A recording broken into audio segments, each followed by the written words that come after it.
que abordan estos temas desde su experiencia, pues en mi experiencia como abogado, pues tengo contacto con las leyes de todos los días, ¿verdad? Y en mi trabajo profesional, pues me da un poco de experiencia para hablar de estas temáticas, ¿no?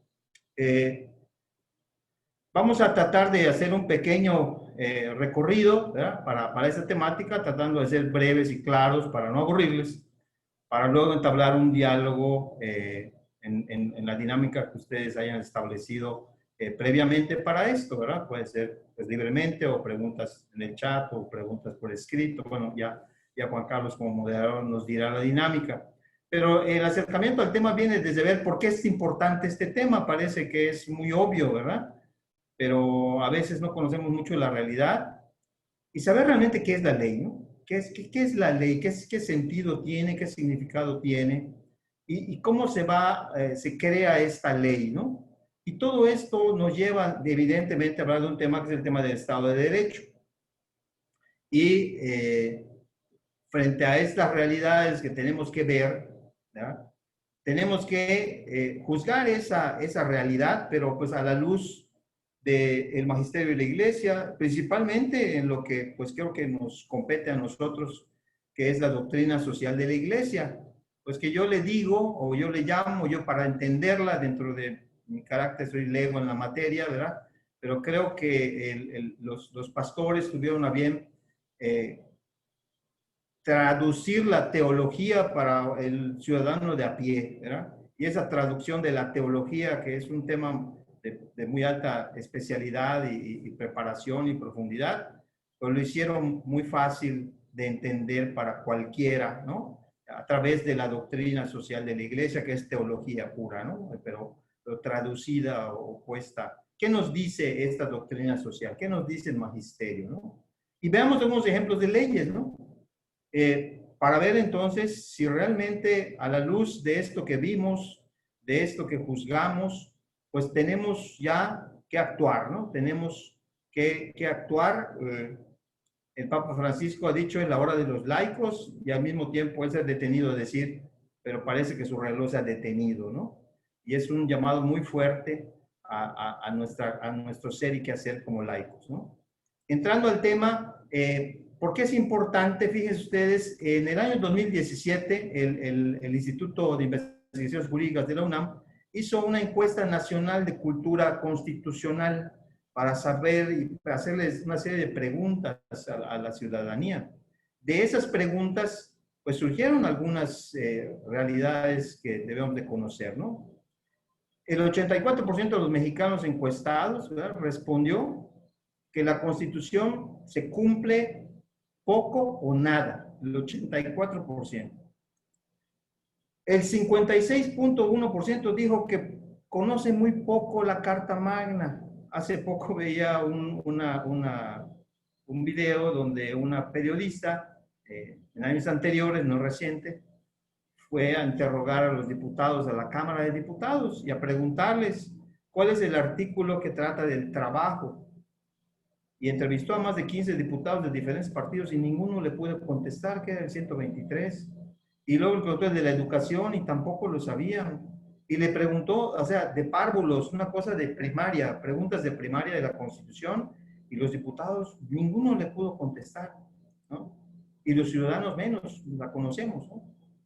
Y el año en que se aprobó, y que su relación con la Revolución Mexicana, ¿no? ¿Por qué 1917? ¿Por qué, etcétera? ¿No? ¿Por qué Venustiano Carranza la promulga? El 52.7% no sabe ni siquiera el año en que se aprobó. Pero vienen realidades más lacerantes, ¿no? La cultura de los mexicanos. 1 de cada 4 piensa que violar la ley no es malo, sino lo malo es que te sorprendan, o sea, que te pesquen en la violación de la ley, ¿no? ¿Me puedo pasar el alto? No viene nadie, pues me paso el alto. ¿Para qué respeto el alto si no hay nadie? Y puedo circular. No tiene nada de malo. Y es una leve infracción de tránsito. En el momento que nuestra mente empieza a pensar así, a pensar que podemos violar un poquito la ley, podemos ser un poquito malos, aquí no podemos ser un poquito violadores de la ley. O la violamos o no la violamos, o la respetamos o no la respetamos. No hay medias tintas en ese punto, ¿no? Y eso es una realidad que muestra la encuesta, ¿no? Pero algo peor, la falta de credibilidad de las instituciones, porque los 46.6% dice que los miembros de una comunidad tienen el derecho de tomar justicia por mano propia, el ojo por ojo, el diente por diente. Pero vean qué porcentaje tan alto de los encuestados, y es un porcentaje representativo y significativo. Y todavía más, casi un 30% dice que, pues, que un funcionario público pues, puede aprovecharse de su puesto si hace las cosas bien. O sea, si lo está haciendo bien, está proveyendo los servicios que normalmente se deben de dar a la población, si está haciendo bien su tarea, si se está ocupando de atender a la gente con necesidades, si pues, de alguna manera está ahí pues subiendo sus informes, pues qué de malo tiene que se haga rico, ¿no? En su puesto, porque está haciendo las cosas bien. Ese es el pensar y el sentir del mexicano. Imagínense ustedes si la legalidad y la ley no es importante, ¿no? Las instituciones, estas cifras de 2018, que se dan en 2019, habla de que solo el 10.6% de los delitos que ocurrieron fueron denunciados. Y de estos, el Ministerio Público inició una averiguación previa en el 64% de este 10.6. O sea, si fueran 100 delitos, 10 se denunciaron, pero solo se inició carpeta en 6. O sea, hay 94 delitos que quedaron impunes porque nadie acudió. Porque acudir al Ministerio Público, pues es una situación compleja, es un ambiente corrupto, voy a llegar y me van a pedir dinero, no va a caminar mi asunto, tengo que contratar un abogado, me va a costar el abogado, luego no sé qué va a pasar y cada vez que llegue me ven signo de pesos por el funcionario que me tiene que atender, ¿no? Y en el más del 93% de los delitos ni siquiera se inició una averiguación previa, una carpeta de investigación, ¿no? Esto es verdaderamente terrible, se llama la cifra negra, ¿no? La cifra negra de la Procuración de la Justicia en México, ¿no? El 93.2% de los delitos nunca se denunció, nunca se inició. En esta realidad estamos inmersos y entonces, ¿cómo no va a ser importante la ley? La ley como tal, pero ¿qué es la ley? Si vemos dos conceptos de ley, pues una desde un concepto meramente gramatical, la Real Academia nos dice que es un precepto que la autoridad competente dicta y se manda o se prohíbe hacer algo en consonancia con la justicia y para el bien de los gobernados. Vean, es una definición gramatical. Una definición ya más especializada de un diccionario para abogados, para juristas, habla de regla de acción que impone la autoridad suprema siempre que se ordena o se prohíbe algo de acuerdo con la justicia y para el bien común de los gobernados. Ven ustedes entonces los elementos que podemos encontrar en estos conceptos. ¿Cuál es la razón de ser de la ley? El bien de los gobernados. Esa es la razón de ser de la ley. El bien común. El bien. ¿Y quién es el destinatario de la ley? Pues evidentemente nosotros los ciudadanos, nosotros los gobernados. Entonces, podríamos así decir que la ley es una conjunción de persona,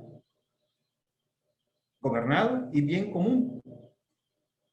Pero partiendo de conceptos que no tienen nada que ver con doctrina social de la iglesia, con conceptos que son gramaticales o conceptos, digamos, técnicos, de especialistas o de expertos en derecho. Así podríamos resumir entonces la ley. Entonces, toda ley tendría que tener esa finalidad última, esa, como le llaman algunos, usando una palabra dominguera, esa teleología, ese fin último que busque la ley, siempre centrado en dos elementos fundamentales que le dan sentido a la ley, que le dan razón de ser a la ley, que es la persona, o sea, el ser humano, la persona humana, y el bien común.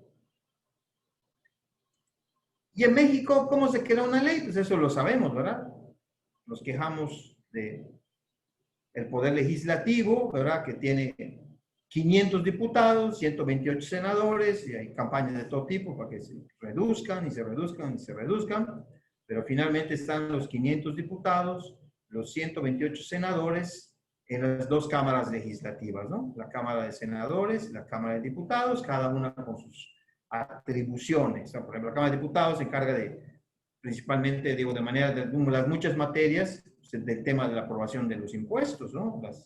Los informes presidenciales, etcétera. La Cámara de Senadores tiene una función muy importante porque es ante la que se nombran los más altos funcionarios del país, ministros de la Suprema Corte, comisionados de derechos humanos, comisionados de los institutos de acceso a la información y de telecomunicaciones, en fin, los altos funcionarios del país son nombrados en el Senado a propuesta del presidente. A nivel local, pues hay cámaras de diputados, en la Ciudad de México, en la Asamblea Legislativa, ¿verdad? Con sus números de integrantes definidos. En Morelos, pues también tienen su Cámara de Diputados, ¿no?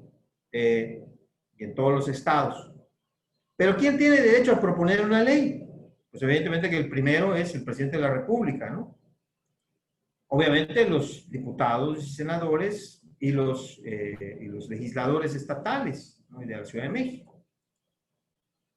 Pero los ciudadanos podemos, como el presidente o como los diputados, iniciar o proponer una ley.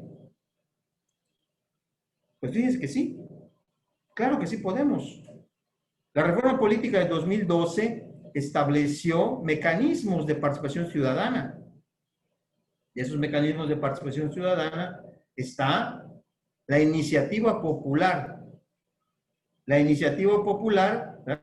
Que no es otra cosa que un grupo de ciudadanos reúna en un número establecido, en este caso es el 2% del padrón electoral, del Instituto Nacional Electoral, que se reúnan, que recaben firmas para proponer una ley, para que se proponga una ley, una reforma a una ley nueva o completa, una reforma a cualquier disposición, desde la Constitución Federal de la República, la Constitución Política de los Estados Unidos Mexicanos, hasta cualquier norma, dependiendo del ámbito de competencia. Si es local, pues acudiría a la Cámara de Diputados local a hacer mi propuesta de iniciativa de ley. Pero esto es algo que poco se sabe o que poco se ha utilizado por los ciudadanos. Sin embargo, otros mecanismos de consulta popular, de participación ciudadana, hoy, ante la omisión por desconocimiento, ante la apatía ciudadana, en algunos casos, pues ahora son los actores políticos los que están haciendo uso de estos mecanismos que son puramente de participación ciudadana, ¿no? Hoy estamos hablando de una consulta popular que va a costar, primero dijeron que 5,000, 8,000 millones, y ahora pues dicen que ya no va a costar eso, y hay toda una discusión ahí que, bueno, ya en su momento comentaremos, pero que es un tema aparte, porque el tema que nos interesa a nosotros es que de estos mecanismos de participación ciudadana, uno es la iniciativa popular. La iniciativa popular es precisamente que un ciudadano, un grupo de ciudadanos, presente una ley a las instancias legislativas para que los vean obligados a analizar esa ley, a dictaminarla y en su caso aprobarla o modificarla o rechazarla en un momento dado. Pero ya estos mecanismos permiten que los ciudadanos podamos participar, ¿no? Y eso nos lleva entonces al tema que habíamos hablado, el tema del Estado de Derecho. ¿Qué es el Estado de Derecho? Miren, en el ámbito legal, los abogados, los estudiantes de Derecho, y seguramente si hay algún abogado entre la audiencia, pues no me dejará mentir y me ayudará a completar cualquier idea que haya quedado incompleta. Pero en el ámbito legal, en el ámbito jurídico, los abogados sabemos que hay básicamente en cualquier sistema social que se rige obviamente por un Estado de Derecho, existen dos principios. Un principio que se llama el principio de legalidad. Según el principio de legalidad, las autoridades solo pueden hacer lo que la ley les faculte o la ley les permita. ¿Sí? Esto pues garantiza a que no pueda haber, arbitrariedades o no deba haber arbitrariedades, ¿no? El que la ley le acote, dijéramos, el ámbito de acción de una autoridad, pues es precisamente para eso, ¿no? Para que se mantenga el equilibrio, para que se mantenga el equilibrio de los poderes, para que las autoridades no puedan hacer lo que les plazca y para que se rijan por un marco legal que le acote su actuar, ¿no? Cuando quieran excederse, no puedan hacerlo porque la ley se los impide, porque no se los permite. Ese es el principio de legalidad. El principio de libertad es el que tenemos todos los que no somos autoridades, los ciudadanos. O sea, cada uno de nosotros estamos aquí presentes. Y ese principio de libertad dice, yo ciudadano puedo hacer todo aquello que la ley no me prohíba. Tendría que la ley prohibirme expresamente hacer algo para que yo no lo pueda hacer. Entonces gozamos de un amplísimo margen de libertades, que además están garantizadas en la Constitución, y solamente en los casos que la Constitución le ponga restricciones a esa libertad o tenga ciertas limitaciones o prohibiciones para ejercerlas, pues entonces estaremos limitados, ¿no? Y eso implica el Estado de Derecho también, porque el Estado de Derecho, en una de sus acepciones, es que las autoridades se tienen que sujetar a la Constitución, a las leyes, a los procedimientos, ¿no? Que estos garantizan que se cumpla de manera responsable y controlada la acción de los órganos del Estado, de los órganos del poder, sobre todo del poder, ¿no? Y esta definición de Estado de Derecho también ha evolucionado y ahora se habla de un Estado democrático y social de derecho. ¿Qué quiere decir un Estado democrático y social de derecho? Pues que la democracia implica un camino en dos sentidos, ¿no? Una democracia política donde se designa a los gobernantes y una participación muy activa de los gobernados. Y la participación activa de los gobernados ya no solamente cuando vamos a votar, ¿verdad? Es en todo momento. Cuando se habla de participación activa, se habla precisamente de que el ciudadano, el gobernado, pues haga valer sus derechos. Y si yo tengo derecho, como en este caso, a presentar una iniciativa de ley, recabando una serie de firmas de ciudadanos como yo, ¿no? Pues estoy en esa posibilidad. Muy poco se ha hecho en el país. Yo les cuento la experiencia de Yucatán. En Yucatán, cuando se expide la ley de participación ciudadana para el estado de Yucatán, un grupo de organizaciones civiles, una de las cosas que en Yucatán se ha dado, afortunadamente, es una gran participación de la ciudadanía en todos los ámbitos políticos, sobre todo, ¿no? Somos de las entidades con más altos índices de votación en el país. Estamos en el top 10 de los estados que más participan en las elecciones, pero también participan en organizaciones sociales, como ocurre en muchas partes del país. Y recuerdo que cuando se promulgó esa ley, lo primero que hicimos, un grupo de ciudadanos, por eso me gusta a mí resaltar en los datos de presentación, mi pertenencia a una organización de aquí en Yucatán que se llama la Red Pro Yucatán, que agrupa a más de 80 organizaciones de la sociedad civil. Y a través de esta red presentamos una iniciativa de reforma a la Constitución del Estado para que se establecieran dos derechos fundamentales en la propia Constitución que no estaban, ¿no? El derecho de las familias y el matrimonio hombre y mujer, y el segundo, el derecho a la vida desde la concepción hasta la muerte natural. No estaba en la Constitución de Yucatán.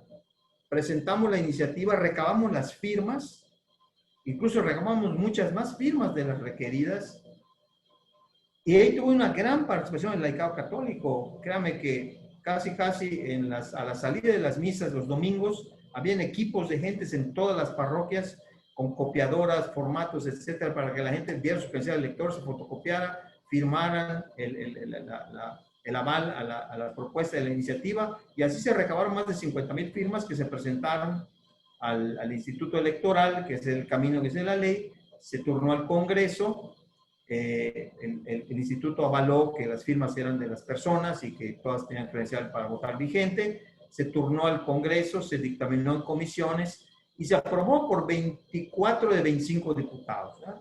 Eso ha hecho que Yucatán todavía estemos luchando, ¿verdad? Que hemos mantenido todavía, a pesar de embates tremendos que hemos sufrido, sobre todo recientemente, en el tema del matrimonio, para que no se cambie la Constitución y para que no proceda ninguna acción en ese sentido. Y fue una iniciativa ciudadana. A mí me tocó en un pequeño parte ahí estar en el grupo de personas que lo hicieron, y es una experiencia muy satisfactoria porque nos hace ver lo que a veces no nos damos cuenta, ¿no? La enorme riqueza que tenemos los laicos. Cada quien desde su trinchera puede hacer muchas cosas, pero cuando nos unimos, es una fuerza tremenda que nadie puede detener, ni nosotros mismos creíamos que íbamos a poder llegar a eso.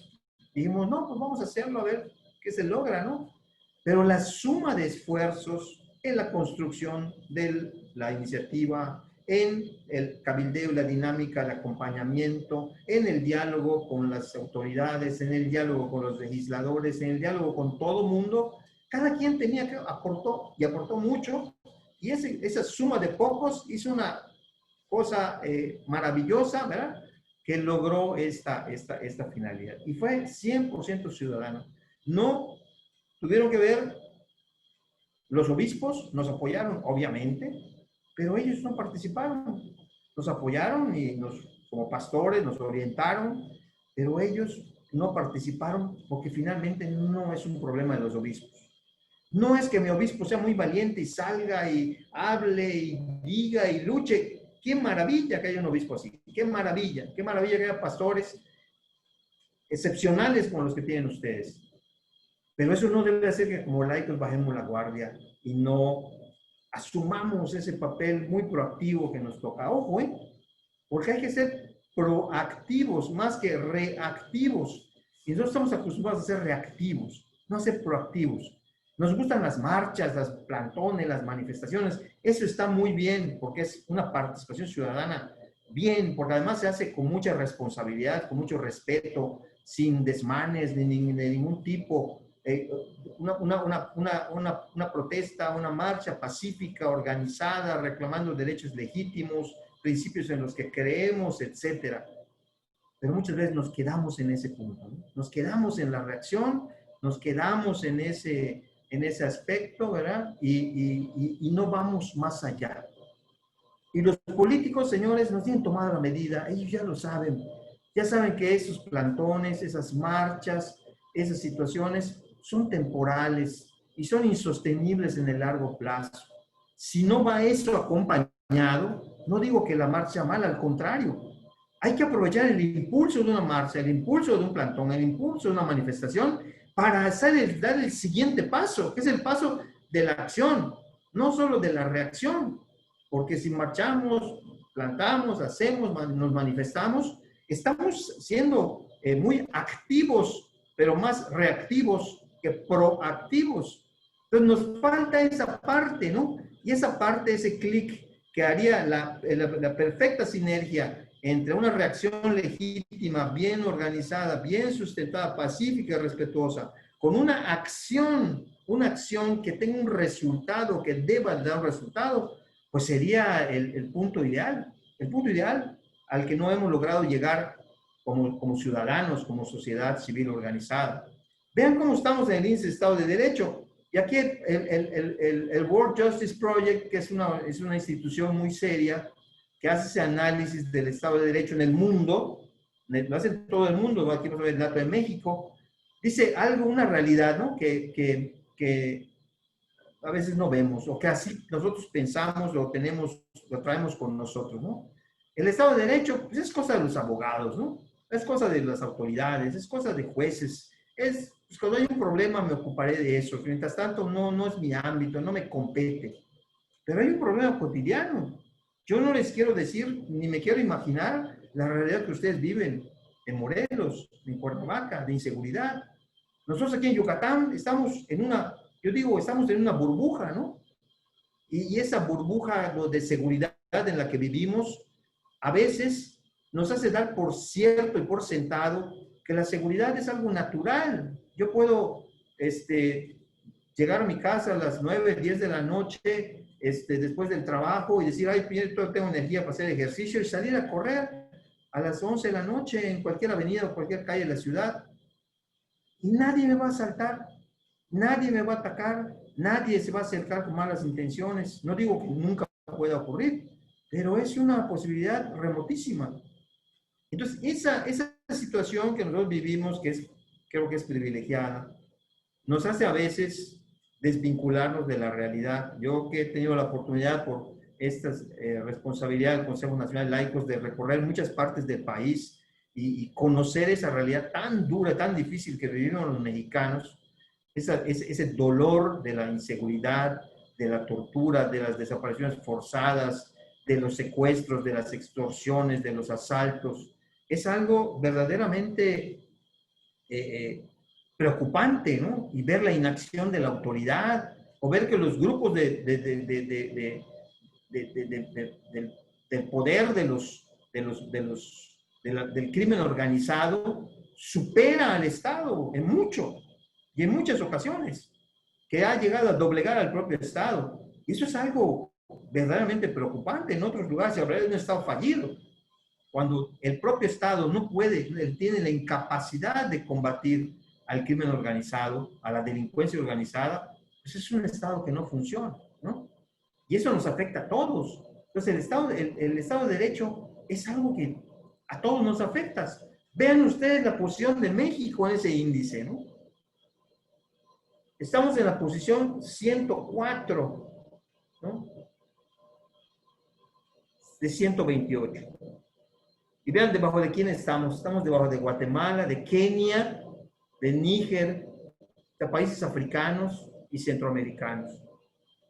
Entonces, el hecho de que México era el hermano mayor de todo el continente en la parte de Latinoamérica, pues vean ustedes en qué lugar estamos nosotros en índice de Estado de Derecho, ¿no? Y ese índice de Estado de Derecho no es una encuesta a población abierta, ¿no? Ese índice de Estado de Derecho que hace el World Justice Project es a expertos, ¿no? A expertos. Dentro de la experiencia que yo he tenido como abogado, me tocó un tiempo ser director de la Facultad de Derecho de la Universidad Marista, donde actualmente me desempeño, además de mi trabajo como abogado, como profesor e investigador. Y ahí, pues, fui consultado con mi calidad de director de una escuela de Derecho, y participé en este proyecto, ¿no? Y se invita a conocedores, ¿no? No es una encuesta abierta, ¿no? Entonces, tiene mucha solidez y mucha credibilidad esta encuesta que nos muestra la realidad de México realmente. El ciudadano, como la autoridad, pues también está sujeto al cumplimiento de la ley, ¿no?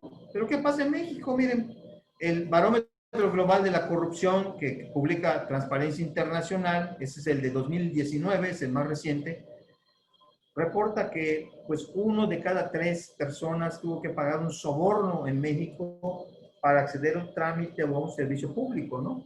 Pues si quiere, joven, si quiere que su trámite camine, pues el que no tranza no avanza, ¿no? Ese es el común denominador de muchas oficinas de gobierno en todos los ámbitos, ¿no? ¿Y dónde se reporta el mayor número de casos de sobornos, ¿no? Pues la policía, ¿no? O sea, en lugar de yo asumir, si cometí una infracción de tránsito, pagar o asumir el costo que implica haber infringido la ley y pagar mi multa, pues prefiero darle una mordida al policía, ¿no? Que además, pues pobre, gana muy poco, ¿no? Y pues es una cosa que no pasó nada. Simplemente pues estaba yendo y estaba apurado y no me distraje, no vi una señal o estaba yendo a exceso de velocidad. Porque créame, estas pequeñísimas violaciones cotidianas son los que hacen la bola de nieve de vivir en el Estado de Derecho en que vivimos tan tristemente mal evaluado, ¿no? Certeramente. El acceso a la justicia. No sé si ustedes han tenido oportunidad, espero que no, ¿verdad? Pero si han tenido la necesidad, más que la oportunidad, de acudir a un tribunal, Pues yo no dudo que algunos abogados les hayan dicho, oiga, hay que darle tanto al juez, ¿no? O tanto al secretario, o tanto al actuario, o a cualquier funcionario ahí, para que nos agilice el trámite, ¿no? O al juez de paz, o a cualquiera ahí, ¿no? Hay que aceitar la máquina de esos abogados, ¿no? Hay que ponerle aceitito a la máquina para que funcione la máquina de la justicia, porque es como un elefante artrítico, ¿no? El sistema de justicia en México, que el elefante se mueve lento, pero pues este es un elefante con artritis, entonces hay que ponerles un ungüentito en las coyunturas para que camine un poco mejor, ¿no? Y en servicios básicos igual, o sea, la cultura del soborno, la cultura, ¿verdad? Como llaman en otros países, la coima, el soborno, ¿no? Para que las cosas caminen, ¿no? Y esto es una realidad en México todos los días, ¿no? Y hay ya tan descarados que funcionarios que ya no, ya lo piden directamente, ¿no? Pues porque, pues sí, pero ya es costumbre, ¿no? Y en ese sentido, ¿qué tenemos nosotros que considerar, no?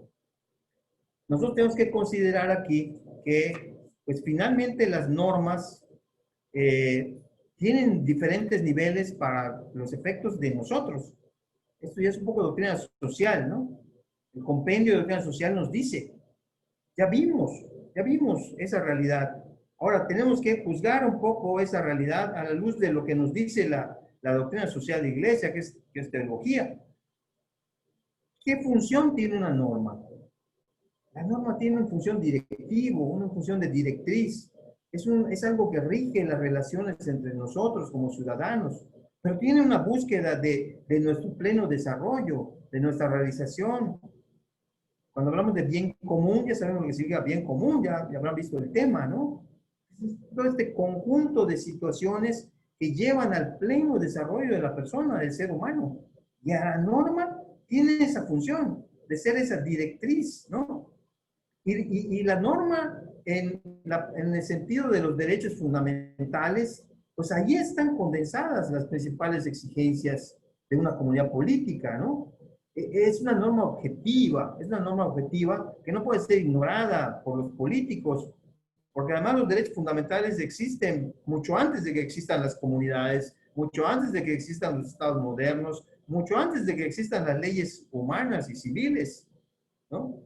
Lo que han hecho es reconocerlos en una norma, lo han puesto por escrito en una norma, porque además estos valores o derechos fundamentales no son simples mayorías, o sea, no es por encuestas, señores, no es algo que va a cambiar hoy o mañana, sino que todo el mundo tiene que reconocer y respetar, porque se basan en una ley natural. La ley natural está grabada en el corazón del hombre. ¿Por quién? Por Dios. ¿Cómo nosotros sabemos, sin que nadie nos lo enseñe, que algo está bien o que algo está mal? ¿Cómo sabemos nosotros y cómo podemos nosotros saber si obramos correcta o incorrectamente y tener un cargo de conciencia? Esa conciencia que a veces se presenta como un animalito, como una cosa así de caricatura, no es otra cosa que la ley natural que está grabada en nuestro corazón. Y esa ley natural es la que tiene que regir a todo, porque es la que nos dice lo que está bien y lo que está mal. Y el hombre lo sabe porque Dios nos lo ha puesto en el corazón y el Espíritu Santo nos ha inculcado esa ley moral que nosotros tenemos, ¿no? Esa gracia que recibimos, ¿no? Esa ley moral natural, ¿no? Que parte de la ley moral divina, ¿no? Y que nosotros la tenemos, que le da sentido a todo, ¿no? Y cuando una ley se aparta de esto, cuando una ley no tiene esa finalidad, cuando no respeta los derechos fundamentales, ¿no? Cuando una ley llama a colaborar en algo que es ilícito, cuando una ley llama a incumplir un deber de conciencia, un deber moral, tenemos la obligación, no es un derecho, es una obligación de negarnos. ¿Y esa obligación de negarnos de dónde viene? Pues precisamente de esa ley natural. Y precisamente esa ley natural, si lo ponemos en el caso mexicano, está traducida en un artículo de la Constitución. Ese artículo consagra la libertad de pensamiento, la libertad de conciencia y la libertad de religión. Y a veces se pierde el sentido porque solamente hablamos de libertad religiosa, que el 24 constitucional habla de libertad religiosa. Sí, sí habla de eso, porque luego se ocupa de los actos de culto público que solo pueden realizarse en los templos, y de ahí surgió en el 92 con la reforma constitucional que reconoció personas jurídicas iglesias, pues este tema de la ley de asociación religiosa culto público, en fin. Pero no se concreta ese precepto solo a eso. Habla de una libertad de pensamiento, habla de una libertad de conciencia, es decir, a mí el Estado no me puede imponer una forma de pensar. Un Estado no me puede prohibir a mí una forma de pensar y una forma de actuar y unos valores que yo tengo que pensar y que respetar. Y eso se llama objeción de conciencia. Se llama objeción de conciencia, ¿verdad? Porque la objeción de conciencia, además, pues no puede ponerme en un plano de sanción, ¿no? Porque está atentando en contra de mi libertad de pensamiento, de mi libertad de conciencia y pudiera ser incluso hasta mi libertad de religión, ¿no? En México eso ya está, además del artículo 24 constitucional, está ya plasmado en materia en el ámbito de salud, en la Ley General de Salud, en una reforma reciente que se hizo un artículo de la Ley General de Salud, que es el artículo 10 bis. El artículo 10 bis ya garantiza que el personal de salud no se le puede obligar a participar en cualquier acto que implique violar su conciencia, sus principios, sus valores, sus creencias, principalmente en el caso del aborto, por ejemplo, ¿no? No pueden obligar a un médico católico o cristiano o una enfermera católica o cristiana a practicar un aborto. Eso ha generado, pues se pueden ustedes imaginar, una serie de ataques tremendos en contra de las autoridades, de los legisladores que aprobaron esta reforma, porque dicen, no, está incompleta la reforma, se hizo mal, etcétera, etcétera. Pero todavía más. Ahí los laicos tenemos un trabajo enorme que hacer. ¿Por qué? Porque cuando la ley, cuando la Constitución, que es la ley máxima, consagra un derecho fundamental, como en este caso, ¿ya? Ese derecho fundamental se tiene que traducir en una ley que se llama la ley secundaria. La ley que ese derecho que está plasmado ahí de manera muy amplia, muy general, se tiene que traducir en una ley. Nosotros no tenemos una ley reglamentaria del artículo 24 en materia de libertad de pensamiento, conciencia y religión, porque solo hay una ley de asociaciones religiosas y culto público, lo que se regula las iglesias, porque, por llamarle de alguna manera, ¿no? Es una manera de tener una regulación de las diferentes iglesias que existan en el país, pero eso no es la regulación de ese artículo 24. Tenemos un campo enorme ahí para hacer una iniciativa ciudadana que regule la libertad de pensamiento, conciencia y religión. Si hacemos los laicos, y hay muchísimos laicos católicos en colegios de abogados católicos y muchísimos laicos católicos que si a pesar de no estar en un apostolado o en un movimiento o en un colegio de abogados católicos, con un talento tremendo para poder construir juntos esa ley. Entonces nos falta eso, nos falta hacer este esfuerzo. Y esto nos llama a algo que le tenemos que llamar, ya vimos la realidad, ya estamos viendo a la luz de la doctrina social lo que el deber ser, y entonces tenemos que actuar, tenemos que participar, pero lo decía proactivamente pensando en el bien común. ¿Cómo? Pues obviamente participando, ¿no? No perdiendo oportunidades de participar, de actuar, organizarnos con otras personas que piensan igual que nosotros. Hay muchos ciudadanos que a veces nos quedamos en la charla de café, bueno, hoy no es la charla de café, ¿verdad? En la videoconferencia, el chisme de la videoconferencia o el chisme de café, pues quejándonos de lo que pasa en el país, pero pues el quejarnos es una catarsis, como a veces puede ser una catarsis marchar. Y eso hay que tener mucho cuidado, porque no podemos nosotros dejarle a otros esa tarea. Entonces hay muchas personas que tenemos intereses comunes, pero no hemos logrado nosotros sumar esfuerzos, ¿no?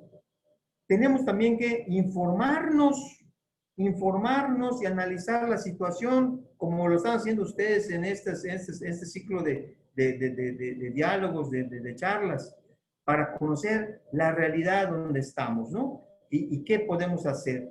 Tenemos que aportar, dedicar tiempo, talento, esfuerzo. Tenemos que votar en los procesos electorales en conciencia. Lo peor que puede suceder en una elección es la abstención o el pensar ilusamente. Algunos laicos se dejan llevar cuando vienen los procesos electorales de que en señal de protesta no voy a votar o en señal de protesta anulo mi voto. Señores, es lo peor que se puede hacer, es lo peor. El abstenerse o el anular el voto son las peores acciones que podemos hacer los laicos. ¿Por qué? Porque los grupos en el poder tienen un número de votantes asegurado y ellos sí van a ir a votar y ellos sí van a votar por el partido de su preferencia o de su conveniencia. Los verdaderos ciudadanos que podemos hacer el cambio, si no vamos a votar o si creemos que anulando nuestro voto, votando por más de un partido o rayando la boleta o escribiendo alguna barbaridad sin hacer el ejercicio de cruzar un círculo, estamos haciendo el favor del mundo, le estamos haciendo el caldo gordo a estos malos políticos que son los que nos están gobernando en México. Porque créanme, muy pocos buenos hay, ¿eh? Muy pocos buenos hay. Yo no me quiero meter en el caso de su estado, pero pues ustedes conocen la realidad mucho mejor que yo, ¿ya? Pero esa la realidad la conocemos con solo abrir los periódicos, ¿no? ¿Y saben qué nos está faltando? Nos está faltando postularnos a cargos públicos. Ojo, hay que tener mucho cuidado, hay que tener mucho cuidado en estos temas de no confundir la participación política de los católicos con pensar en partidos políticos católicos. El propio Papa Francisco lo ha dicho, cuidado con hacer un partido católico. El significado católico es universal y no se puede hacer universal un pequeño grupo. Entonces ya no es universal.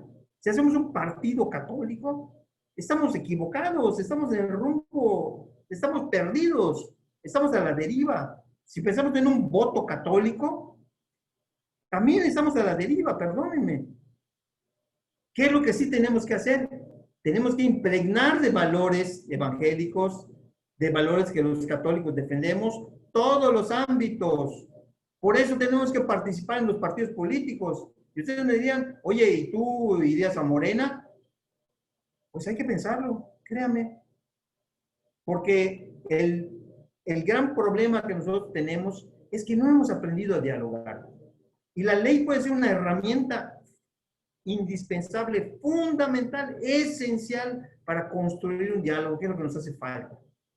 En México no estamos acostumbrados a confrontarnos, estamos acostumbrados a discutir, a debatir, a controvertir, a ver lo negro del otro, ¿verdad? Y no somos capaces de ver lo bueno que hay en todas las personas, porque todas las personas tienen algo bueno. ¿Y cómo hacer que ese algo bueno crezca y que ese algo bueno empiece a aceptar lo que yo piense? Porque no somos capaces de sentarnos a dialogar, porque no somos capaces de participar en los partidos políticos cuando nos llamen, porque, pues, oye, yo no soy político, ¿no? Pues la política es una cosa sucia. Pues hay que ensuciarse los zapatos, señores, lo ha dicho el Papa Francisco. Prefiero una iglesia accidentada, prefiero una iglesia en salida, pero que esté accidentada, que cometa errores, que se manche las manos, pero que esté trabajando. No hay una obra que se haga donde uno no se manche. Dígame si no, seguramente aquí hay muchos constructores o gente que está, cuando hacemos algo, cuando estamos tratando de construir algo, nos manchamos de manera natural, porque estamos haciendo algo, pero después nos podemos lavar perfectamente y quedamos tan limpios como antes de construir eso. Pero en esa construcción también nos va a dar trabajo, también vamos a sudar, también vamos a mancharnos. Por eso hay que participar, por eso hay que entrarle, no solamente a ir a votar y no anular nuestro voto y hacer alguna de estas barbaridades, sino participar, buscar que nos postulen a un cargo público. cuando nos llamen, no digamos no, digamos sí, aprendamos a hacer esos laicos que se necesitan, ¿verdad? Y también tenemos que ser proactivos y tenemos que pensar en maneras inteligentes de proponer cambios legislativos, ¿no? ¿Qué leyes hay en mi estado que no abonan a los valores que yo defiendo? Y no estoy hablando solamente de vida y familia, porque los laicos en los últimos tiempos, por razón natural del ataque tremendo que ha sufrido la institución familiar, ¿no? Del ataque a los más indefensos, a los no nacidos, a los más desprotegidos, pues nos hemos ocupado de eso, pero no nos hemos ocupado de muchos otros temas que son fundamentales para construir una verdadera sociedad proactiva, ¿no? Pues hay que ver esas áreas de oportunidad. ¿Cómo puede un ciudadano proponer una ley? Ya decíamos, hay muchos mecanismos de participación ciudadana. El IMCO, que es el Instituto Mexicano de la Competitividad, hizo un análisis de estos instrumentos de participación ciudadana de México, hizo un estudio comparativo y dice, bueno, a nivel municipal solo hay 13 en todo el país, ¿no? Es más de 4,000 municipios. 32 leyes electorales, 25 leyes de participación ciudadana, la regulación es muy heterogénea, ¿no? Hay algunas que restringen, o sea, no se pueden proponer iniciativas pues, en temas como fiscales, responsabilidad de servidores públicos, temas de transparencia o electorales, ¿no? Solo 11 estados regulan iniciativas municipales, ¿no? Y en 3 estados las iniciativas ciudadanas solo se pueden referir a ciertos reglamentos. Como a nivel federal, que es el 2% del padrón, pues en algunos estados estos porcentajes, ¿verdad?, son iguales o mayores, ¿no? En el caso de las firmas, en el caso del estado de Morelos, Michoacán, Morelos, Nuevo León, Oaxaca, San Luis, Sinaloa y Tlaxcala, la ley de participación ciudadana dice que cualquier ciudadano la puede solicitar. O sea, ahí estamos hablando todavía de un escenario más favorable, en el caso de ustedes, ¿no? Digo, hay que entrar a fondo a esos datos del IMCO, habría que revisar si verdaderamente cualquier ciudadano lo puede hacer. Oiga, están ustedes en el paraíso de la iniciativa ciudadana, de la creación de leyes nuevas o de la modificación de leyes existentes, con obligatoriedad de analizarla, de dictaminarla, de que se convierta en una norma obligatoria para todos. Esa es una riqueza tremenda. En algunos estados se piden firmas de determinados porcentajes, ¿no? Casi siempre son del porcentaje federal. Veamos también otra realidad y actuemos en consecuencia, porque algunas de las leyes dicen, por ejemplo, la Constitución, que todas las personas gozan de los derechos fundamentales que consagra la Constitución y que toda discriminación está prohibida, ¿no? Todos, absolutamente todos, ¿no? Sin embargo, el Código Civil Federal dice que, vean, desde el momento que un individuo es concebido, entra bajo la protección de la ley y se le tiene por nacido para los efectos declarados en este código. Desde el momento que es concebido. Esto existe en el Código Civil Federal desde 1928. ¿Y qué derechos son estos? Derecho a heredar, derecho a adquirir bienes por donación. ¿Le puedo donar yo a mi nieto que va a nacer y que está en el vientre materno de mi hija o de mi nuera? Sí. ¿Le puedo donar a un hijo que está en el vientre de mi esposa? Sí. ¿Puedo mi testamento, acaba de terminar el mes del testamento, ¿verdad? Pero ¿puedo yo mi testamento establecer que el hijo que va a nacer de mi hija fulana de tal, que está embarazada, sea quien sea el hijo que nazca, voy a dejarle estos bienes o estos derechos o estas? Sí se puede. Pero no ha nacido, está en el vientre materno. No. No existe, no es persona. No, claro que sí es persona. es persona para efectos de la ley. Pero así como hay esta ley, vean estas leyes. Y esto es verdaderamente tremendo, ¿no? ¿Cuál es la penalidad del aborto a nivel federal? La penalidad del aborto a nivel federal es, si se hace con la anuencia de la mujer, es de 1 a 3 años de prisión, sin consentimiento de la mujer, 6 años de prisión, y si hay violencia, de 6 a 8 años.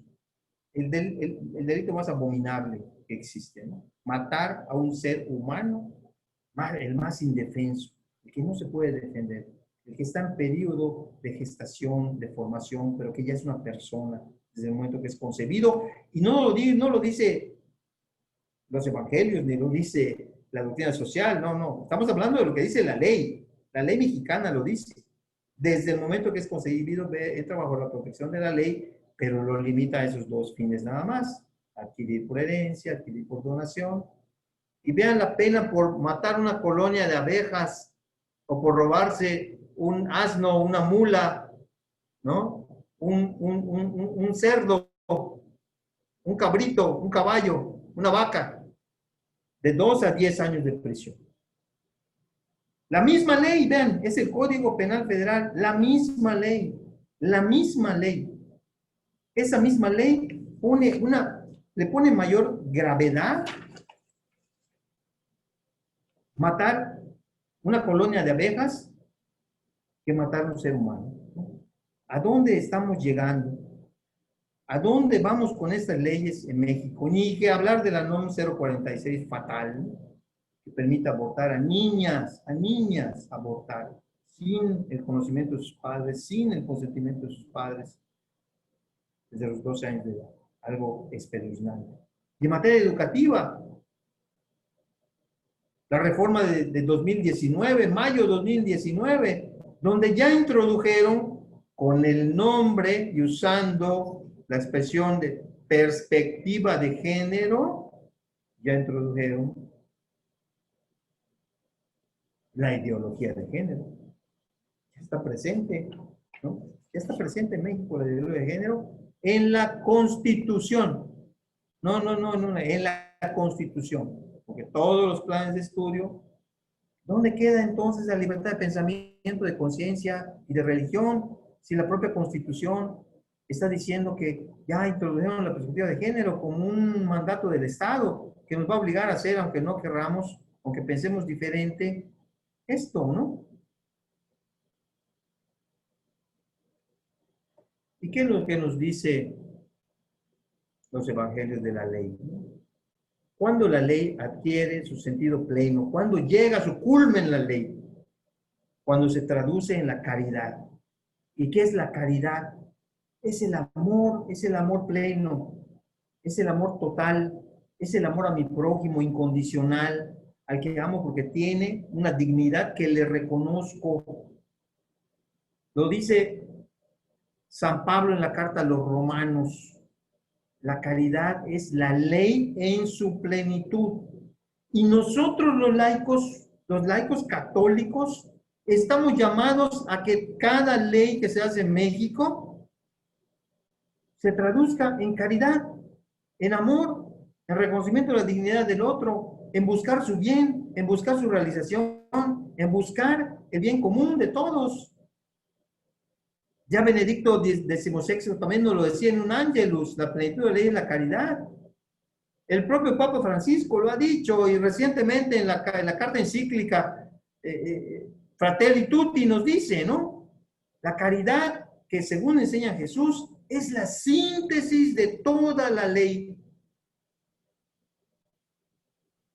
Y esa es a lo que debemos de aspirar nosotros. ¿Por qué? Porque la ley hoy es objeto de todo tipo de manipulaciones. Ya no respeta ninguna verdad objetiva, ya no respeta ningún principio universalmente válido.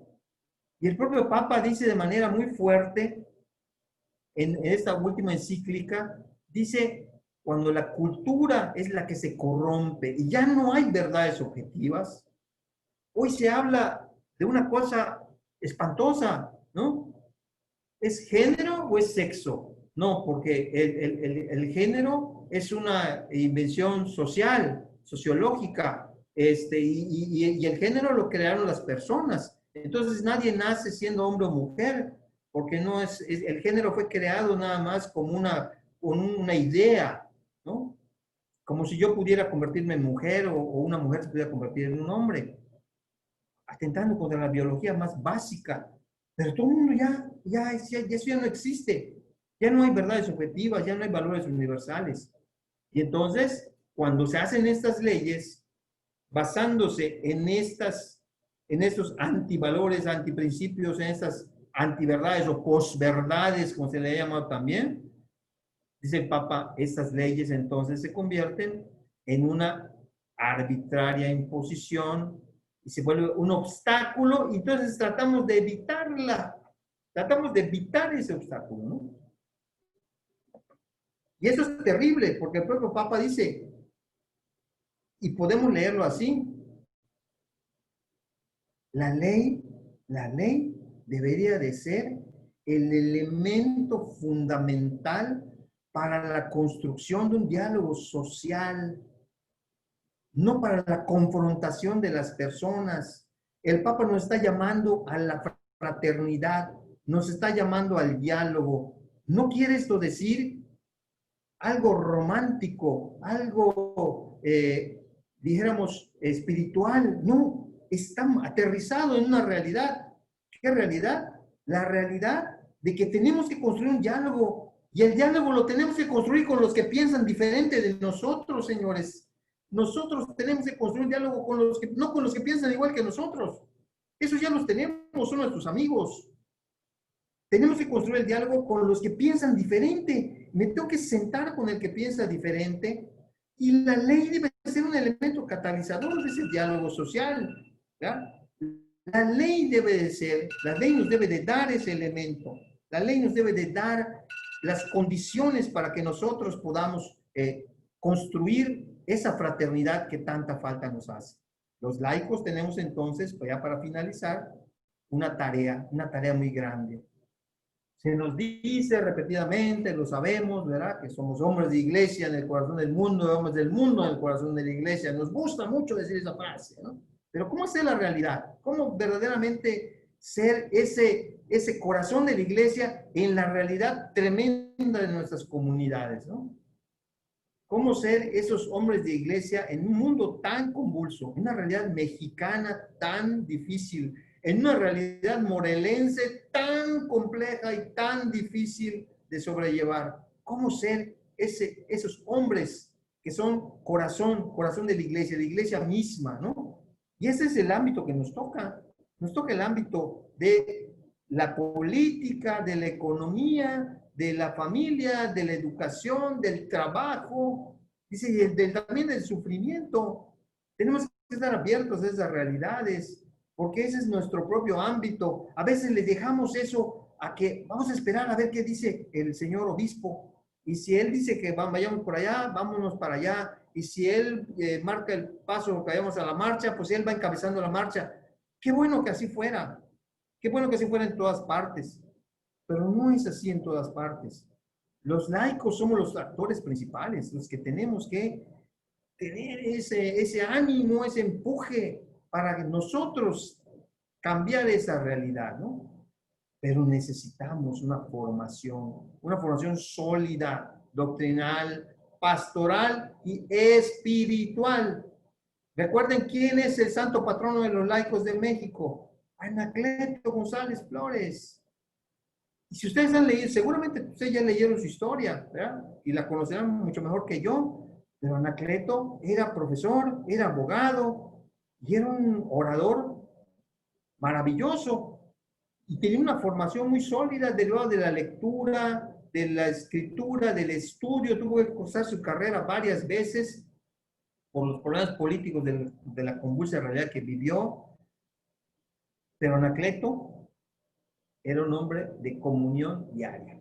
Era un hombre de una profundísima espiritualidad que le daba esa fuerza interior, porque ustedes recuerdan que Anacleto González Flores era una persona físicamente pues poco agraciada, ¿verdad? Muy débil de salud, ¿verdad? Un poco encorvado, pequeño, pero con un corazón tan grande y una espiritualidad tan grande que le hacían estar siempre echado para adelante.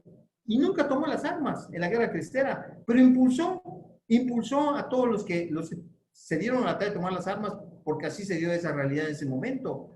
Yo estoy diciendo que ahorita no vamos a tener que tomar las armas otra vez, no.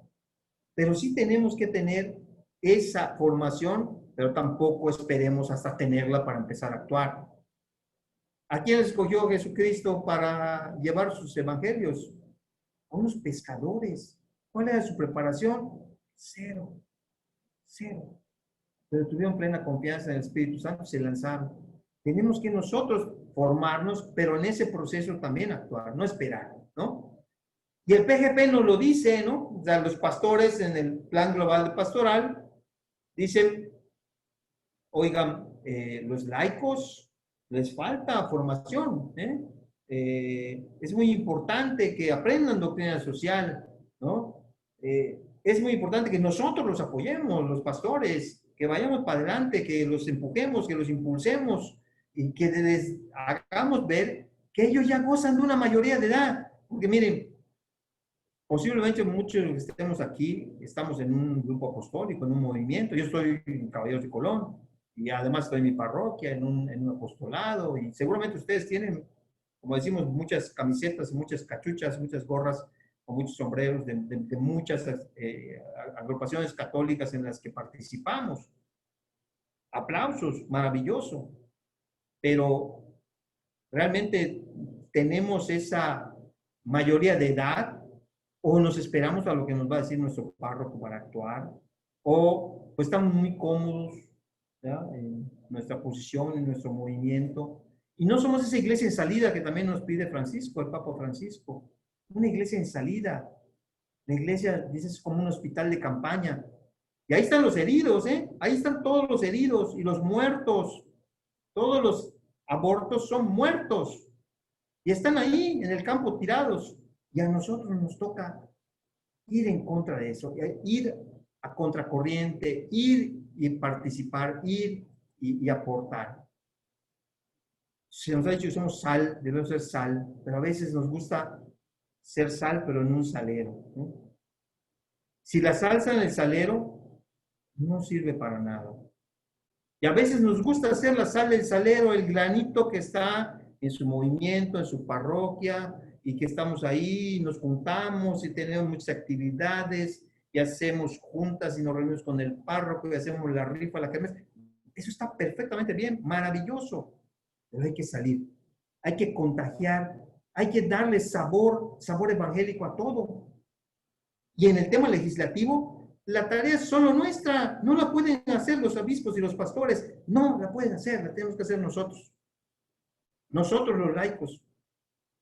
Las leyes las se hicieron para que los pastores, los sacerdotes, los ministros no puedan participar en política, ¿eh? Cuidado. Y entonces esa labor nos toca a nosotros. Y la labor de la construcción legislativa nos toca a nosotros. Entonces, ¿qué ha pasado? Que nos hemos quedado en el saler. Porque habemos muchos, me incluyo, habemos muchos que tenemos algo que aportar y que juntos sería algo tremendo, pero estamos en el salero y no queremos salir para darle sabor del evangelio a nuestra sociedad.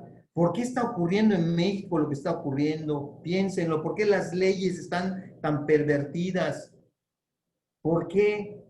Porque hay una ausencia de Dios, y esa ausencia de Dios se debe a que los laicos no hemos hecho que Dios esté presente en nuestras leyes, que los valores del evangelio estén en nuestras leyes, porque les hemos cedido el espacio a los que no creen en los principios que nosotros creemos, y ellos sí ocupan esos espacios. Ellos sí participan, ellos sí se meten a la política, sí se postulan para presidentes de la República, gobernadores, presidentes municipales, diputados, senadores, de todo tipo, regidores, lo que ustedes puedan imaginar. Eso sí, porque a ellos sí les interesa, porque su finalidad la tienen bien clara, pero su finalidad no es la construcción del reino que a nosotros nos toca. Y esos espacios que cedimos, pues obviamente ya se quedaron. Los políticos no lo dicen, pero seguramente ustedes ya advirtieron una cosa. Los políticos le tienen respeto, yo no diría miedo, a una institución como la Iglesia Católica. ¿Y saben por qué? Porque saben que en México no hay un solo lugar, desde la ranchería más pequeñita en la sierra más complicada, hasta la catedral más preciosa en muchas de las capitales de nuestros estados que tienen unas joyas arquitectónicas, hay presencia de católicos en todo el país, en cada comunidad, en cada ciudad, en cada municipio, en cada ranchería, en cada comisaría, hay presencia de la Iglesia Católica. Imagínense ustedes la fuerza que eso tendría si nos uniéramos como uno solo. Imagínense la fuerza que tendría, y por eso le tienen respeto, no diría yo temor, pero al mismo tiempo están confiados de que estamos desorganizados, están confiados de que pues no accionamos. Ah, pues ahí está, ¿no? Ahí van a sus misas y pues van a rezar ahí, van a estar ahí haciendo sus rosarios y sus novenarios y sus procesiones, ¿no? Y están ahí dándose golpes de pecho y van a misa y comulgan y se confiesan para que sigan haciendo peores cosas, pero de ahí no salen, se quedan en el templo y después de que salen del templo, simplemente no hacen absolutamente nada. Ese es salero, ese es salero. Y nos toca no ser salero, nos toca salir del salero y ser sal. Y esa sal en materia de leyes es que nosotros propongamos leyes, que nosotros podamos hacer leyes y ya tenemos la herramienta para hacer. La Constitución nos dio la herramienta para hacerlo y hay una ley federal que nos faculta hacerlo y hay casi todas las entidades federativas tienen una ley para hacerlo que no la hemos descubierto o no la hemos aprovechado como debería de ser. Entonces yo creo que el trabajo en este tema es muy vasto, ¿verdad? Y creo que tenemos una enorme responsabilidad. Tenemos que unirnos, tenemos que usar la ley para que esté ahí presente el reino de Dios en la ley, aterrizada en las personas, en el bien común, y tenemos que hacer que la ley se convierta en la herramienta idónea para construir esa fraternidad y ese diálogo social que nos llama el Papa Francisco en esta última encíclica. Pues por mi parte es todo. Muchas gracias. No sé, la dinámica de preguntas. No sé, Juan Carlos. Muchas gracias por su atención y disculpe que me haya extendido un poco más de tiempo del que más nada. No te preocupes, Jorge. Muy interesante, de verdad, esta explicación de esta sesión que tú nos compartes en esta noche. Pues te agradecemos. Nos gustaría tener esta sesión de preguntas y respuestas. ¿Te parece? Sí, desde luego, con todo gusto. Ok, entonces te voy leyendo algunas de las preguntas que ya nuestros hermanos están o han realizado a lo largo de la presentación. Pregunta Alejandro, ¿hay algún compendio básico de leyes que todo mexicano debería de tener y conocer? Mira, sí existen muchas en los portales de los gobiernos, de los estados y de los municipios, por mandato de ley, por las leyes de transparencia, deben de estar plasmadas en esos portales al acceso del público en general todas las leyes y normas vigentes, ¿no? Deben de estarlo. Yo creo que ahí tendríamos que hacer una labor de diálogo con expertos en mi localidad. Seguramente, no, ignoro si en Cuernavaca hay una asociación de abogados católicos, posiblemente la haya, no lo sé.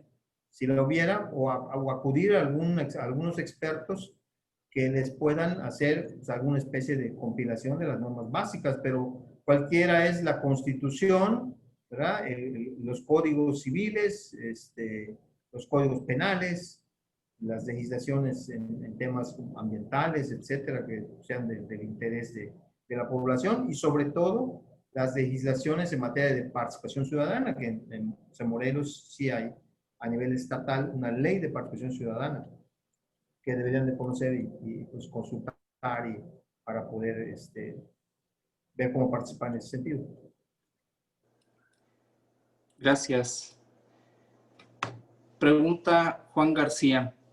¿Qué tanto los principios de la doctrina social de la Iglesia están plasmados en el articulado de la actual Constitución? Pues muy poco.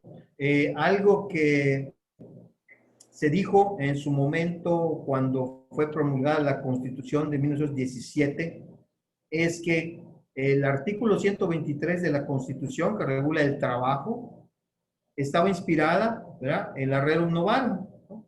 La Rerum Novarum, que pues, es el Concilio Vaticano II, esta Constitución Apostólica, está plasmado sus principios en el 123 de la Constitución Federal, ¿no? Pero fuera de esto, pues es muy difícil, ¿no? Poder decir más que algunos reconocimientos de, como decíamos, del artículo primero, de los derechos sustantivos, fundamentales, etcétera, ¿no? El derecho a la educación, el derecho al trabajo, la libertad de expresión, la libertad de tránsito, bueno, todas estas libertades básicas, ¿no? El acceso a la justicia, son valores universales, ¿no? Son más derechos humanos y pues, los derechos humanos están tomados precisamente también de la doctrina social, ¿no? Sí están algunos presentes. Muchas gracias, Jorge. Pregunta también Noris Paredes. Dice, soy de las personas que dicen, hay que ejercer lo que por derecho nos corresponde, ejercer el voto. No obstante, lamentablemente en mi país ya todo está arreglado en los procesos electorales. Mi pregunta, como laico o pueblo, ¿qué hacer aún sabiendo cuáles serán los resultados? Pues mira, mi opinión personal es que efectivamente los políticos hacen sus arreglos, ¿verdad? Pero si la participación ciudadana es masiva, esos arreglos es muy difícil que los puedan cambiar, ¿no? Y no es pensar de manera romántica o utópica, ¿no? Es pensar de manera realista y pragmática, porque cuando la participación ciudadana es masiva, estos arreglos populares ya no se pueden hacer, es muy difícil que lo puedan hacer, ¿no? El sistema electoral mexicano está construido, ¿verdad?, para que sean los ciudadanos los principales actores del proceso electoral. ¿Cuándo perdemos esa batalla, si le podemos llamar así? Cuando cedemos esos espacios. Cuando llega a mi casa el oficio del Instituto Electoral donde me designaron como funcionario de casilla, ¿cuál es mi primera reacción?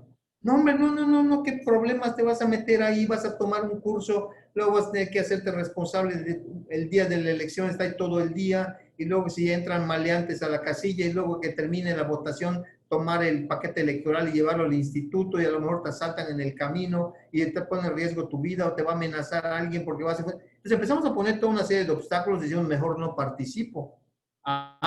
Pero ese mismo aviso le va a llegar a gente que sí está vinculada con un interés político específico y que sí va a participar. Entonces, cuando cedemos esos espacios, es cuando perdemos esas batallas, ¿no? Porque la ley está hecha, bien hecha, para que los ciudadanos tengan el control de la elección. Porque ¿quiénes son los funcionarios de casilla? Ciudadanos de a pie, los vecinos de la colonia, ¿no? ¿Quién está en mi casilla? Yo voto, yo vivo en la casa de ustedes, está aquí en Mérida, Yucatán, pues vivo aquí hace más de 35 años que vivo en esta misma casa. Y me van a sacar, pero con los pies por delante de aquí.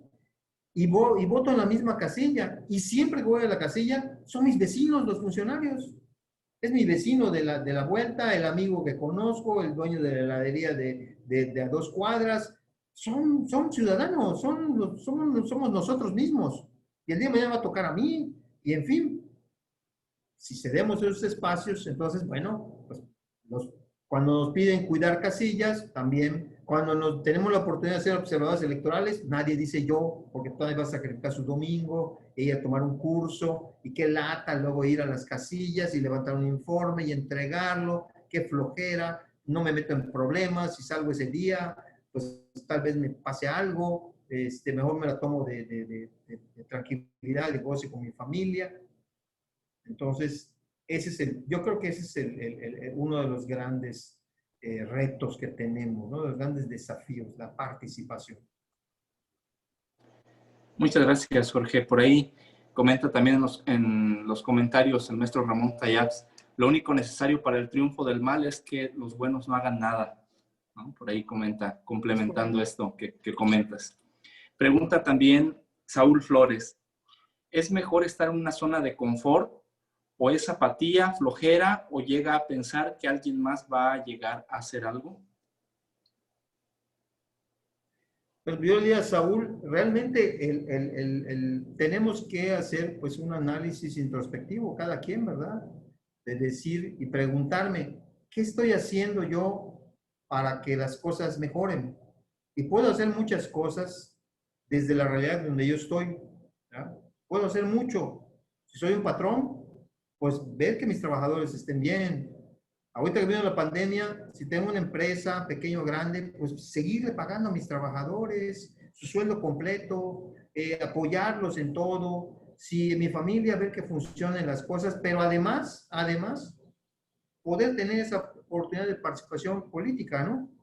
¿Por qué? Porque yo no pienso en mí, yo actualmente tengo 62 años, ¿no?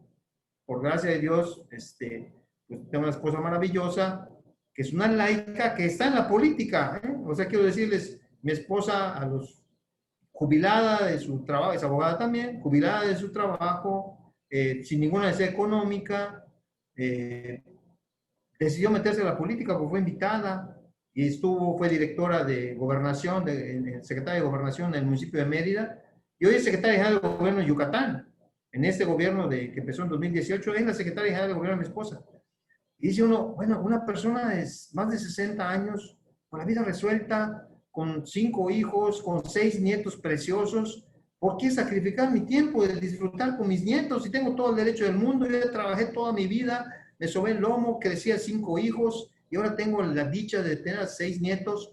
¿Y por qué me voy a meter en la política? O sea, ¿qué necesidad? ¿No? No, la necesidad es muy grande.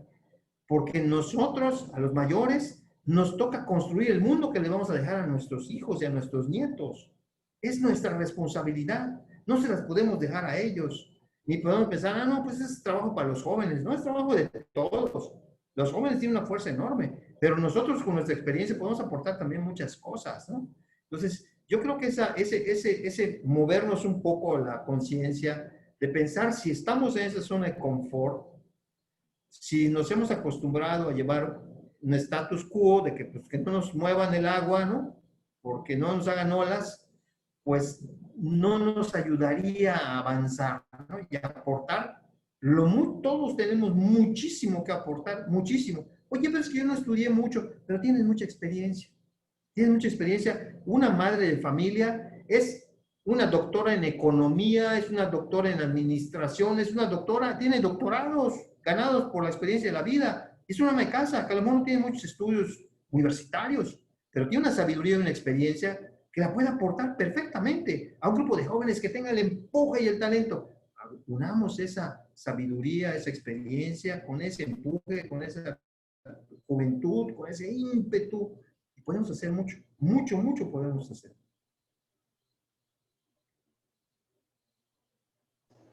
Gracias. Pregunta Paco, ¿por qué los abogados manejan la ley y el espíritu de la ley? Yo creo que los abogados, por vocación natural, pues son los especialistas o los más conocedores de la ley, ¿no? Los malos abogados son los que tuercen las leyes, los que usan las leyes para su beneficio, que las interpretan de una manera incorrecta para sacar provecho para él o para sus clientes.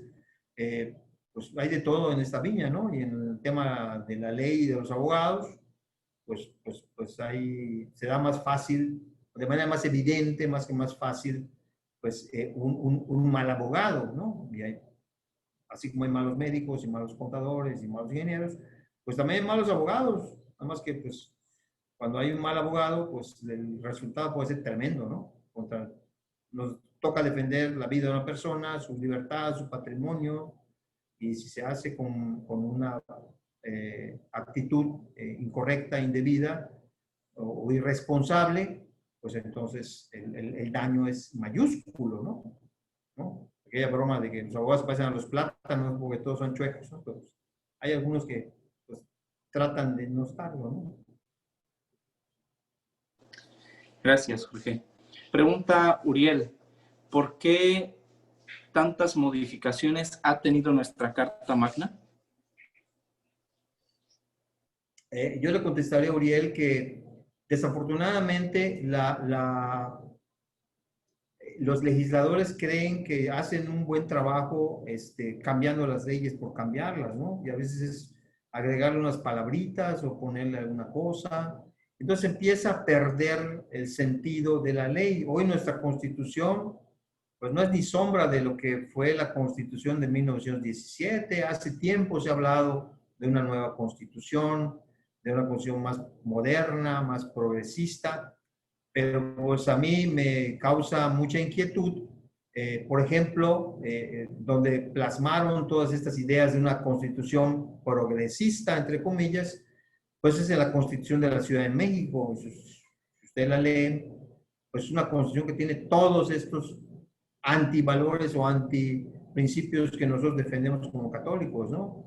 Ahí está todo, la ideología de género, el matrimonio entre personas del mismo sexo, la familia no existe, bueno, cosas tremendas en esa constitución. Y está considerada como derechos fundamentales, ¿no? El Papa Francisco ha dicho, hay unos falsos derechos, ¿no? Porque no puede ser un derecho a decidir sobre la vida de otra persona, hablando del aborto, ¿no? Ahora se llama el derecho a la salud sexual y reproductiva, es un derecho, ¿no? Entonces han convertido un delito en un derecho. Es un falso derecho, ¿no es cierto? ¿No? Entonces, de ahí viene entonces la tanta reforma, y a veces son reformas que no son reformas, son deformas, ¿no? Porque deforman el sentido de la Constitución y que debe tener la ley. Y eso, pues, porque lo hemos dejado en manos de los políticos, ¿no? Que hagan y deshagan como les plazca, ¿no? No hemos sido capaces de aportar lo suficiente para que la Constitución realmente tenga una construcción que abone a su finalidad última, que es la persona y el bien común. Ok, gracias, Jorge. Pregunta Manuel, ¿el camino más corto para llegar a una iniciativa de ley es buscar que algún diputado afín con los ideales similares o al parejo buscar las firmas es obligatorio? En el caso de la iniciativa ciudadana, la iniciativa popular, es una iniciativa que parte, como su nombre lo dice, del ciudadano, no de un diputado. También es un camino válido, ¿verdad? Si yo tengo una propuesta de ley, pues entregársela a algún legislador que la pueda hacer suya y la pueda presentar también como, pues tienen, ya vimos que tienen derecho ellos a iniciar leyes de manera natural, ¿no? Porque incluso, pues ese es su trabajo, ¿no? Promover iniciativas de ley, pero en el caso de la iniciativa ciudadana o popular, que es de la que hemos estado hablando, es un derecho del ciudadano, o sea, un ciudadano, yo, tú, cualquiera, un ciudadano de a pie, que no es legislador, que no es político, que no es diputado, que no es funcionario, que no es nada, un ciudadano puede presentar una propuesta de ley. Obviamente lo idóneo es que se asesore pues con especialistas en el tema, con expertos abogados, etcétera, que hagan un pequeño grupo de trabajo y construyan una norma o una propuesta de reformas, una norma que además sea empujada por la sociedad civil, ¿no? Y en su caso, si la ley así lo señala, es recabar firmas, sacar copias de credenciales de elector de los firmantes, porque esa es una validación de que quien firmó efectivamente es un elector, porque todas estas iniciativas están construidas a que es un derecho de los ciudadanos, ¿no? Y el ciudadano pues acredita con su credencial de elector su derecho a participar en este tipo de procedimientos, ¿no? Gracias. Pregunta José, legalidad contra justicia, ¿qué es primero? Pues yo creo que es un binomio inseparable, ¿no? No hay algo que sea primero y algo que sea después, ¿no? una legalidad bien construida, pues abona la justicia, ¿no? Y viceversa. Se puede hacer justicia cuando la norma es correcta. Pero incluso después de la reforma constitucional de 2011, que hubo a la Constitución, una gran reforma en materia de derechos humanos, donde se colaron estos falsos derechos también, así como una cosa buena, también tuvo una cosa mala. En esta reforma en materia de derechos humanos ya se establece la obligación de los jueces de sopesar una norma, y si esa norma, una ley estatal o federal, está en contra de una disposición de la Constitución, están obligados a inaplicarla, es la ley, ¿no? O sea, a no aplicarla en un caso dado, ¿no? Entonces, la legalidad y la justicia son un binomio inseparable, y cuando están bien sustentadas, pues genera una situación favorable o ideal, si se le quiere llamar, ¿no? Porque una buena ley, pues implica que la justicia sea mucho más eficaz o eficiente, y que la sociedad viva en un verdadero Estado de Derecho, ¿no? Muy bien, gracias. Vamos con las últimas preguntas de Miriam y de Jesús, porque hicieron un combo de preguntas. Son como 3 de cada uno. Pero te las leo. Dice Miriam: así como los abortistas se comparten las iniciativas pro muerte, hasta con las mismas faltas de ortografía, ¿podemos los pro vida intercambiar iniciativas? Desde luego. Desde luego. Hay que aprender de lo que, bueno, se conoce, y todos sabemos de los famosos casos de éxito, ¿no?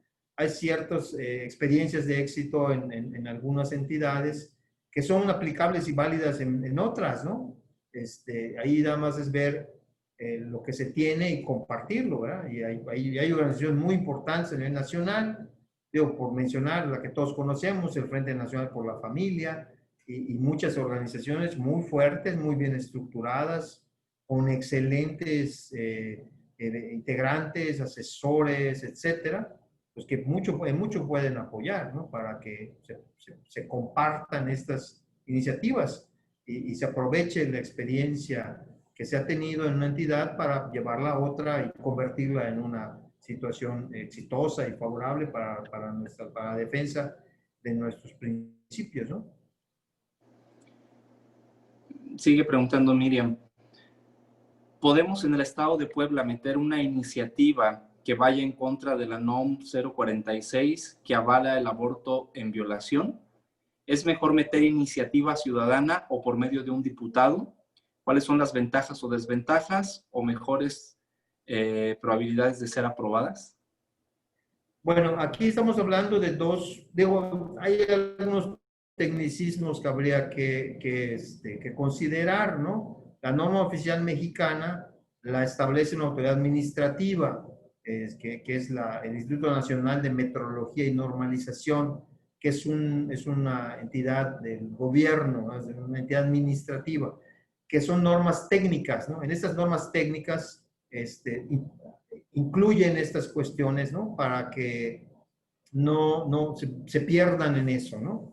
Sin embargo, también estas normas mexicanas tienen un proceso de consulta, ¿no? Entonces, pero pues qué difícil es que si se publica a consulta el proyecto de una NOM, se publica en el Diario Oficial de la Federación.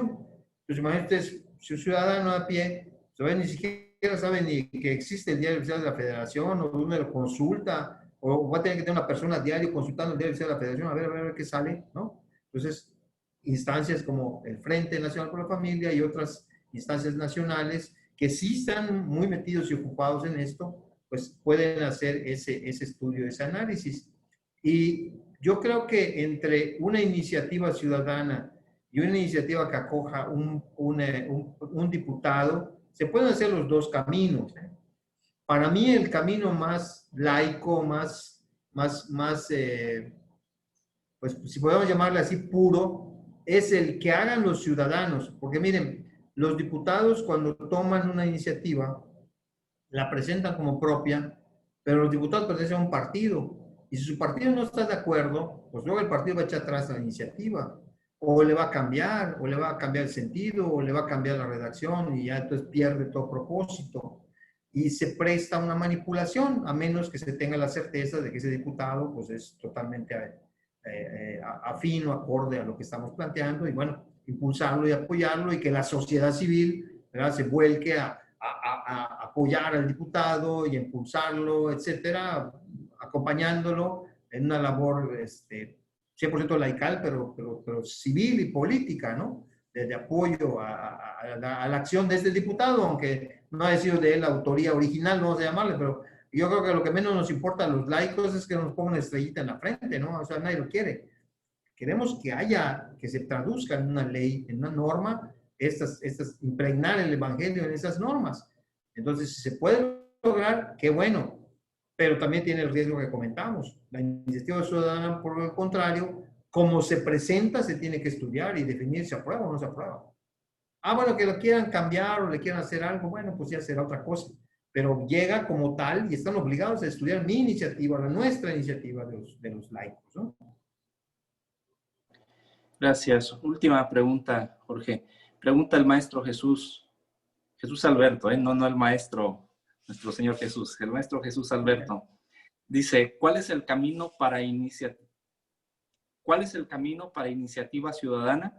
¿Podría explicar brevemente el procedimiento legislativo o dónde se encuentra regulado dicho procedimiento?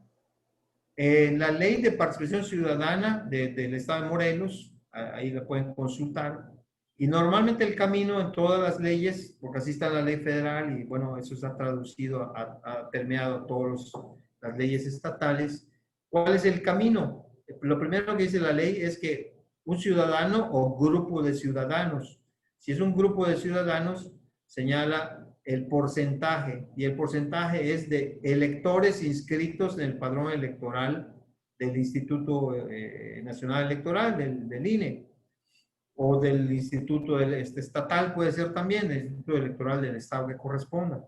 Entonces, si yo tengo que ver el padrón electoral en mi estado, pues de cuántos ciudadanos es.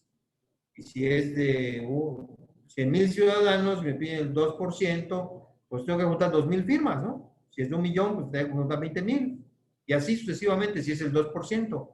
Entonces tengo que juntar 2,000 firmas, a construir la iniciativa, que es reescribir o redactar el texto, recabar las firmas con copia de la credencial del elector de todos los que firmaron, adjuntar y hacer un documento y presentarlo. Muchas veces la presentación es en el Instituto Electoral. En otras leyes es directo al Congreso, según como diga la ley. Pues hay que consultar la ley específica de su estado. O sea, Puebla, Morelos, quien fuera. Y se presenta. En el caso de Yucatán, les decía, la experiencia fue la presentación de esa iniciativa, que recabó hasta 50,000 firmas, fue al Instituto Electoral Estatal. Ahí se presentó la iniciativa. El instituto lo que hizo es validar si efectivamente las firmas que presentamos juntaban el número suficiente para cubrir el porcentaje de electores inscritos o credencial de elector vigente y válida. Ya que validó esa parte, lo turnó a la Cámara de Diputados del Congreso de Yucatán. La Cámara de Diputados lo recibió, lo turnó a una comisión, que en la comisión son los grupos pequeños de trabajo por temas. Esa comisión, que era la Comisión de Puntos Constitucionales, pero era una reforma constitucional, revisó la iniciativa, ¿verdad?, la aprobó y emitió un dictamen, que es una opinión favorable a la iniciativa, y la presentó al pleno de los diputados, que en el caso de Yucatán son 25, a votación. Entonces, votaron los 25 diputados y 24 votaron a favor, uno votó en contra y quedó aprobada por mayoría, ¿no? Entonces, y luego entonces, ya se volvió ley. Y así está en la Constitución de Yucatán desde ese entonces, ¿no? Que tiene casi 20 años, ¿no? Muy bien. Jorge, pues te agradecemos mucho tu participación con nosotros, de verdad muy valiosa para seguirnos formando pues, en este camino, ¿no?, de la doctrina social de la Iglesia, en estos aspectos políticos que también debemos como cristianos fieles al Señor, pues debemos de considerar y formarnos. Hay algunas otras preguntas, hay muchas felicitaciones, agradecimiento por tan buena charla. Aprovecho también para agradecer al maestro Tayabs también por los comentarios muy valiosos que ha hecho a lo largo de la sesión. Jorge, te mandamos un gran abrazo a nombre de la Diócesis de Cuernavaca y del Consejo Diocesano de Laicos. Te agradecemos mucho, de verdad. Que Dios te bendiga. Agradecemos también. Muchas gracias a todos ustedes por su atención, ¿verdad? Creo que tenemos un largo camino, ¿verdad? Que andar los laicos. Cuenten con nosotros lo que humildemente podamos aportar o participar. ¿Verdad? Les mando a todos un abrazo, les agradezco infinitamente su tiempo, su paciencia, y ojalá que eso nos motive, ¿verdad? Nos motive a actuar, como decíamos, proactivamente en construir lo que se nos ha pedido desde nuestro bautismo, ¿no?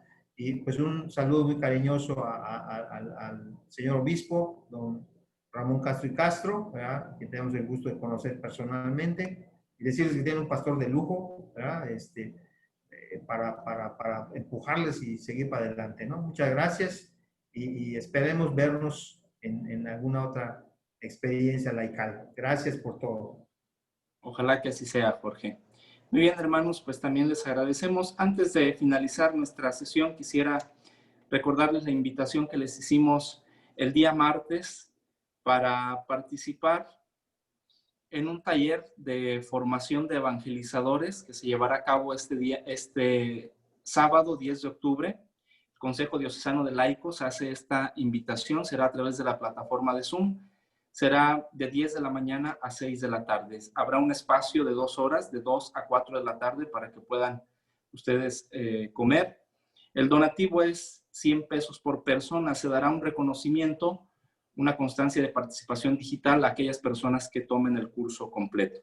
Entonces, aquí ya les mandamos esta invitación, ya les compartimos los datos del contacto, los datos para que ustedes se puedan poner en comunicación para aquellas personas que estén interesadas. Recuerden que pues estas plataformas también tienen un cupo limitado, entonces le hacemos esta invitación y también pues les pedimos que nos ayuden a compartir esta invitación con las demás personas, hermanos de sus grupos parroquiales y con aquellas personas que estén interesados también pues en seguirse formando en este aspecto como evangelizadores.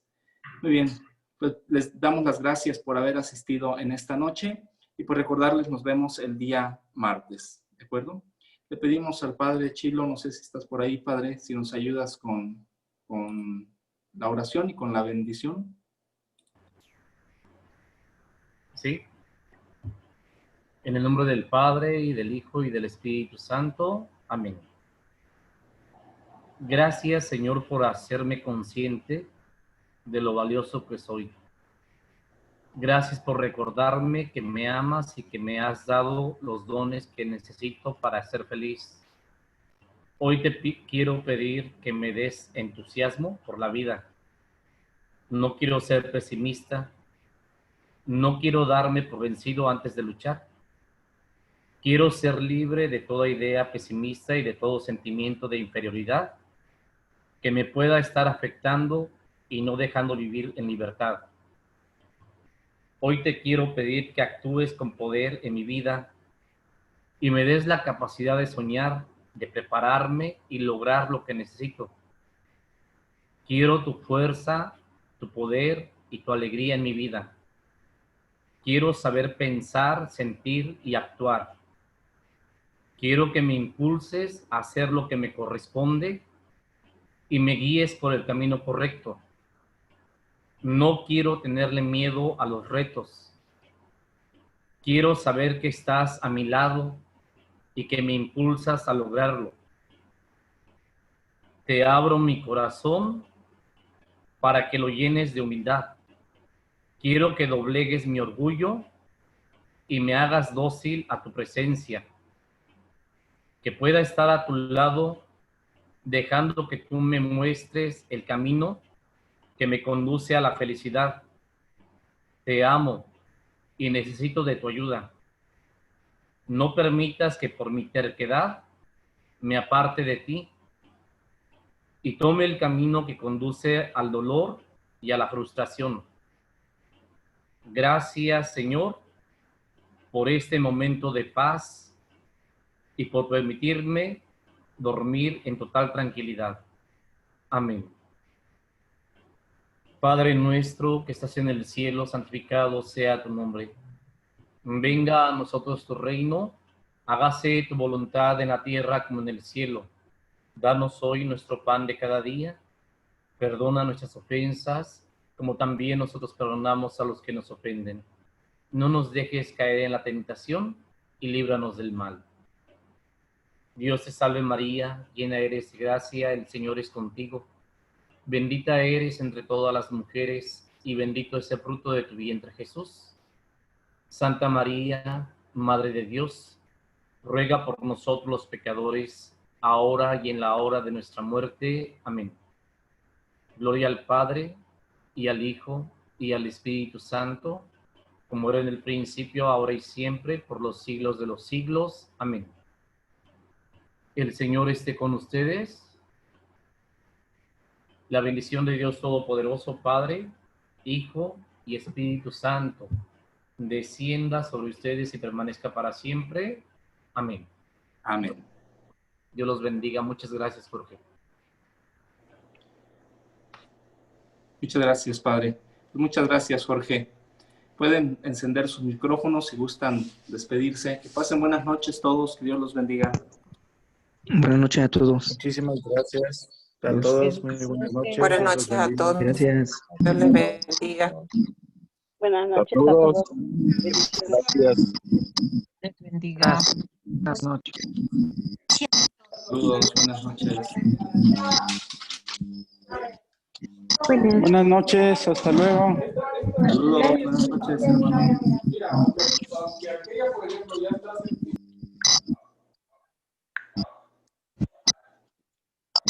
Gracias, buenas noches.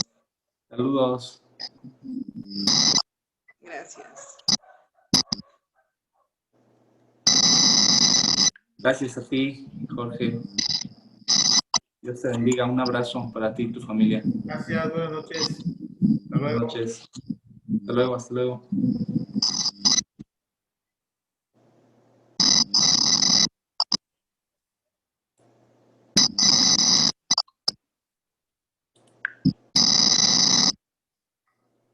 Buenas noches a todos, Dios los cuide, los bendiga y los proteja a todos. Hasta luego. Igualmente, saludos. Por ahí les compartimos los videos que se están subiendo a YouTube de las conferencias, por aquellos que no logren verla completa. En la semana se les estarán compartiendo. Ayúdenos a compartir también la invitación que les mandamos el día de ayer para este taller. Saludos a todos, Dios los bendiga.